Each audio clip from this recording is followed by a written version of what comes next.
So a proper financial interpretation of this budget allocation reveals that all classified operating expenses have been allocated funds.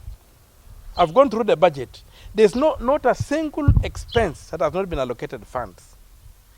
And this includes salaries, allowances, rents of products, hospitality supplies and services, training expenses, office and general supplies and services, fuel, oil and lubricants, and routine maintenance of vehicles and other transport equipment, and office costs like electricity, water, have all been budgeted for. So each respective state department had a balance from its share of the sector working group budget ceiling. What happened is this. There was a proposal in the budget where they were doing the ceilings of it. Let us say the Ministry of Energy.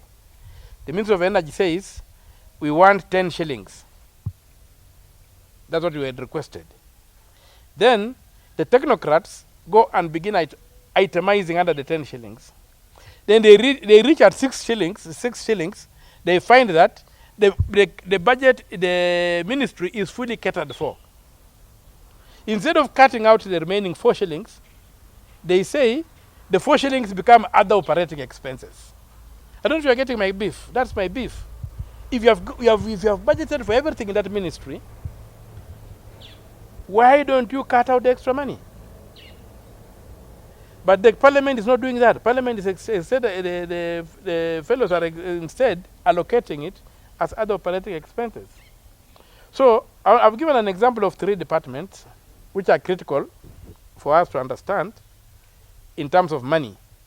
The first one is State House. The second one is Interior. And the third is the National Treasury itself. So you find aggregate allocation of classified operating expenses for State House. Everything paid for, itemized, listed, is 7,369,051,195 shillings. Then, under the cloud called other operating expenses, there's 3,515,063,195 shillings. Now, if you take that amount, again is what has been specified in allocations, you find that other operating expenses alone are up 47.69% of the budget. So you have done all the budget, you have gotten, now you are adding about another 50% of the budget on top and over what you have allocated. Then you call it other operating expenses. What is this other operating expenses that cannot be named? And yet the law requires that you name an item and you cost it.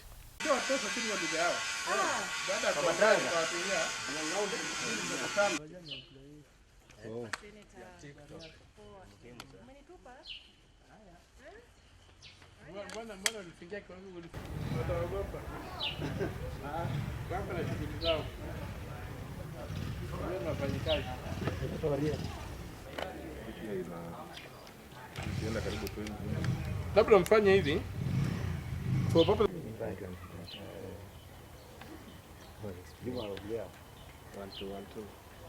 What I experience I've had, unakuja settlement inaisha, mnatuma report, an editor begins calling, saying, can you explain this and this and that?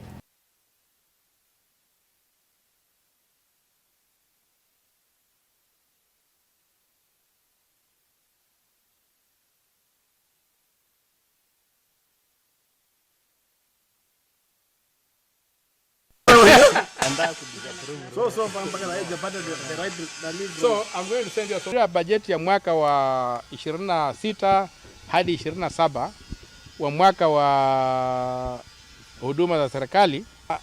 Una kasumba. Kuna pesa zimewekwa pale kuibiwa. Na ile pesa ambayo nimemaliza kukagua, imesema kwamba kuna vitu wamesema kwamba atamatumishi nyingine, matumishi ambayo haijatajwa. Atamatumishi nyingine tutaipea shilingi bilioni 100. Mimi nauliza, sheria inasema kila tumishi la serikali litajwe na lipewe gharama yake. Na hizi pesa ambazo kutengwa kutumika kwa njia ambayo haieleweki, tunataka kukabiliana naye kwa njia ifaayo. Tunataka nitaenda mahakamani kwa sababu mnajua bajeti haikuji Senate. Siwezi kusema nitaingoja ikija Senate nikabiliane nayo. Hii nikupe niko kwenye hii National Assembly. Naenda kuchukua hatua hii wiki inayokuja kwenda mahakamani kuweka hoja kusema kwamba hii bajeti vile imekaa isione mwangaza.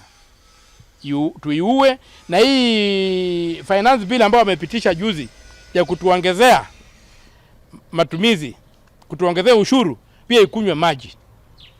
Na wapunguzie Wakenya wa ushuru na kila pesa ya Kenya julikane, kwa sababu kwa hii mabile nimekagua hiyo bajeti ni karibu shilingi bilioni 600 zimetengwa kwa ufisadi.